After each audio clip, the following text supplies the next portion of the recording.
दोस्तों बीमारी चाहे छोटे से छोटी हो चाहे बड़े से बड़ी हो, अगर उसको पकड़ने का तरीका, उसको टेस्ट करने का तरीका, उसको डायग्नोज करने का तरीका, वो मशीनें अगर सही नहीं है तो वो छोटी से छोटी बीमारी भी बड़ी बीमारी बन जाएगी। और अगर वो बीमारी पहले से ही अगर बड़ी है और टेस्ट डायग्नोसिस गलत हो गया तो वो जानलेवा तक साबित हो सकता है, क्योंकि उस गलत टेस्ट के बाद जो गलत इलाज होगा वो ऐसा नहीं कि फायदा नहीं देगा, फायदा होना तो बहुत दूर की बात है, वो उल्टा नुकसान देगा और जानलेवा तक वो साबित हो सकता है। अब जैसे बीपी में ही देख लो, तो बीपी तो जिंदा आदमी की निशानी है, मरे हुए आदमी में कोई बीपी नहीं होता, और जिंदा आदमी में भी वो बीपी फ्लक्चुएट होता रहता है डिमांड के हिसाब से। अगर मान लिया अगर कोई जैसे किसी को बीपी की प्रॉब्लम नहीं है और वो बंदा अगर दौड़ता है तो उसका बीपी फिजियोलॉजिकली प्राकृतिक रूप से हाई आएगा।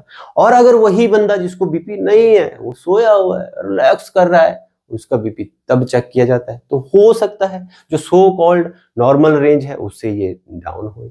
तो जब नॉर्मल पर्सन में जिसको बीपी की बीमारी नहीं है उसमें इतने सारे जो बीपी में फ्लक्चुएशंस होते हैं, तो अगर उसको जब वो हाई हुआ रहेगा फिजियोलॉजिकली प्राकृतिक रूप से, अगर तब उसको टेस्ट कर लिया जाए तो वो तो फालतू का बीपी का मरीज घोषित हो जाएगा।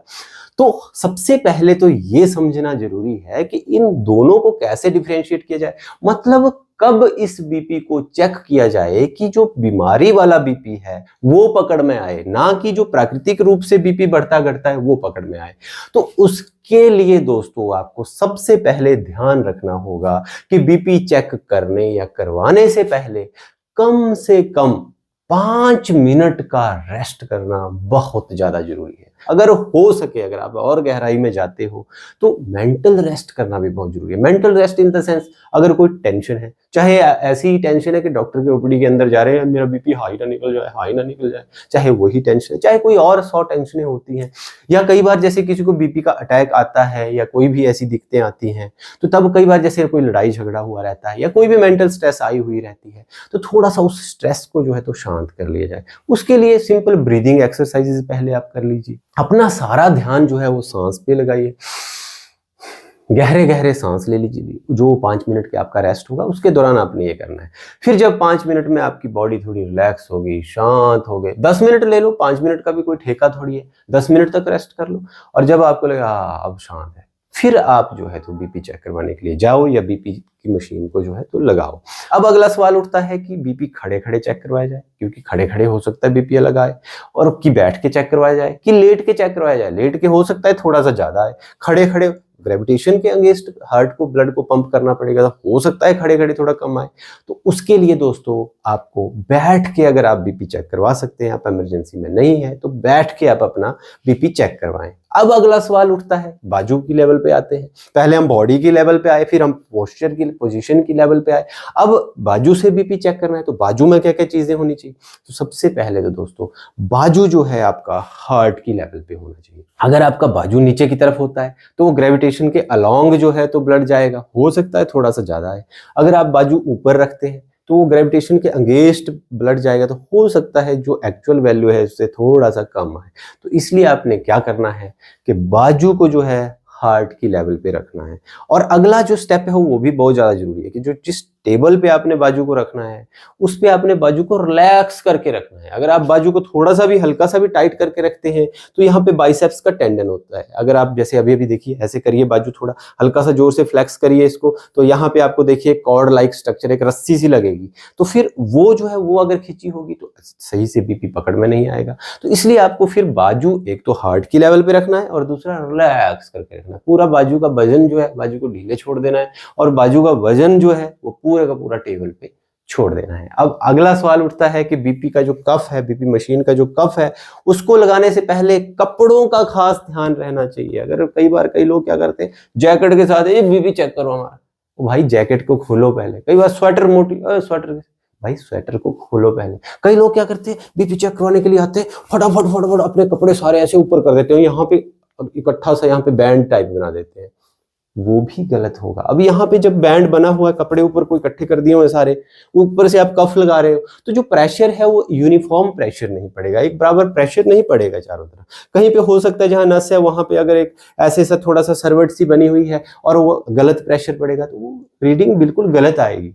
आपकी मशीन भी सही है, आपका डॉक्टर भी सही है, आपकी सारी चीज़ें सही है, तो ये फिर गलत रीडिंग आएगी तो सारा गड़बड़ हो जाएगा। खैर नो डाउट ये तो डॉक्टरों का फर्ज बनता है। हम तो अपने पेशेंट्स को बताते हैं कि भाई इसको खोल दो अगर मोटा है, और अगर मान लिया शर्ट ही है पतली सी तो शर्ट को आप नीचे रखो, यहाँ पे मत बैंड बनाओ, ठीक है। उसके बाद अब अगला जो सवाल उठता है वो उठता है मशीनों का। मशीन कैसी होनी चाहिए? आपने शरीर में भी सही बीपी आ गया, अपने पोजीशन भी बैठ के आप चेक करवा रहे हैं, बाजू को भी आपने हार्ट की लेवल पे रख लिया, बाजू में कोई बैंड्स नहीं है, परंतु अगर मशीन ही चेक करने वाली सही नहीं तो उसके लिए मशीन जो है तो प्रॉपरली, जैसे अगर मान लिया आपकी मरकरी वाली मशीन है, स्पिग्मोमैनोमीटर है, तो वैसे तो यही बेस्ट रहता है, परंतु इलेक्ट्रॉनिक मशीनें भी कोई बुरी नहीं है। तो ये वाली मशीन है ये ISI मार्क्ड होनी चाहिए अच्छे से। अगर वो दूसरी इलेक्ट्रॉनिक मशीन है तो कम से कम ISO सर्टिफाइड होनी चाहिए। परंतु कई बार सारी सर्टिफिकेशन होने के बावजूद भी जो मशीनें हैं वो कंटिन्यूस यूज के बाद एरर देने लग जाती है। जैसे आप ग्रोसरी की शॉप में जाओ, वेजिटेबल शॉप में जाओ, तो वहां पे भी जो उनके वो तराजू और बट्टे होते हैं उनको भी वो हर साल प्रॉपर जो है तो कैलिब्रेट करवाते हैं। तो वैसे ही ये तो अब दिन में कई बार यूज हो रही है। अब तकड़ी बट्टा ही है, वो बट्टा है तो बट्टे को बार बार उठा रहे हैं, रख रहे हैं, उठा रहे हैं, वो तो घिस घिस के वो तो 900 ग्राम रह जाएगा। चलो उतना कम तो नहीं होगा, तो कम से कम 990 ग्राम तो वो हो ही सकता है। तो वैसे ही इन मशीनों में भी होता है। तो ये देख लेना कि प्रॉपरली कैलिब्रेटेड हो। अब हम लोगों के पास तो जैसे 5-5, 10-10 मशीनें होती हैं, तो हम एक से दूसरी को मिलाते रहते हैं। अगर कोई 19-21 मशीन कर रही है तो हम उसको साइड में कर देते हैं, हम उसको कैलिब्रेट करवाने के लिए भेज देते हैं, अगर उसमें कहीं मरकरी कम हो जाए या कोई भी। इलेक्ट्रॉनिक मशीन में भी वही रहना चाहिए, इलेक्ट्रॉनिक मशीन को भी कैलिब्रेट करवाओ ऐसी 1-2 मशीनों के साथ। अगर वो गलत बता रही है तो उसको फेंक दो, उसमें फिर लालच में मत पड़ो कि यार मशीन है इसमें 1500-2000 रुपए मैंने खर्चे हुए हैं, परंतु बता गलत रही है तो वो ज्यादा खतरनाक है, तो फेंक दो उसको, छोड़ो, परे करो, ठीक है। तो ऐसे करके जो है तो मशीन का पहले कैलिब्रेटेड होना बहुत ज्यादा जरूरी है। तो अब आगे सवाल उठता है कि कैसे कैसे बीपी को चेक करें। ये जो मैंने पिछले पॉइंट्स जितने भी डिस्कस किए ये बहुत ही ज्यादा महत्वपूर्ण है, इनको आप प्रॉपर नोट बना लीजिए कि आपने बीपी कभी भी ऐसे नहीं करना कि आए डॉक्टर साहब बस जा रही है, डॉक्टर साहब गाड़ी मैंने बाहर खड़ी की हुई है, जाम लग जाएगा, बीपी चेक। वैसा नहीं होना चाहिए। अरे यार गाड़ी कहीं दूर पार्क करो, थोड़ा वॉक शॉक करके आओ, फिर 5 मिनट रेस्ट करो, फिर डॉक्टर के पास आओ, हाँ जी डॉक्टर साहब करो बीपी चेक करो, ठीक है। तो वैसे बीपी को चेक करवाओ, फिर वो पोजीशन का भी ध्यान रखो, बैठ के चेक करवाओ। कई लोग होते हैं जी वो खड़े खड़े जी, और पेशेंट बैठा हुआ है, जल्दी लगी हुई है, हाँ जी वो सर कर दो बीपी चेक, उधर दूसरा पेशेंट अभी बैठा हुआ है, तो फिर वो खड़े खड़े और एक गलत रीडिंग आएगी, यार काहे को गलत, उससे तो ना करवाना सही है। तो इसलिए ये सारी चीजों का ध्यान रखो, 5 मिनट रेस्ट करो, आराम से जो बाजू है उसको हार्ट की लेवल पे रख के जो है टेस्ट करवाओ। आलस मत करो जैकेट खोलने में, स्वेटर खोलने में, ठीक है। और वो बैंड मत बनाओ, कहीं पे भी कोई अगर मान लिया टाइट क्लॉथिंग है उसको खोल दो। आगे जो है तो अब सवाल उठता है कि बीपी को चेक किया कैसे जाए। तो उसके लिए चलते हैं हमारे ओपीडी में और देखते हैं कि पेशेंट पे हम कैसे कैसे।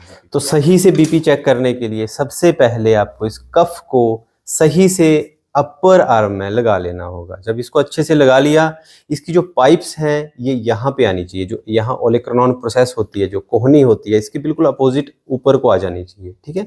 अब आपने वाल्व को अच्छे से क्लोज कर लेना है, फिर आपने इसको पंप करना है और इस मर्करी को आपने 180 तक, 180 तक राइज कर लेना है। आपने इसको राइज कर लिया, फिर आपने जो ये अपना स्टेथ है, इसका जो डायाफ्राम है, इसको बिल्कुल उसी कोहनी की ओलेक्रानॉन प्रोसेस जो है, जो चोंच है, इसके बिल्कुल अपोजिट जो है यहाँ पे रख लेना है। ध्यान रहे कि आपकी जो बाजू है ये बिल्कुल रिलैक्स कर रही हो टेबल पे। अगर हल्का सा भी टाइट किया होगा तो जैसे मैंने पहले बताया बाइसेप्स का टेंडन यहाँ पे अड़ेगा और हिट्स जो है वो अच्छे से नहीं सुनाई देंगी।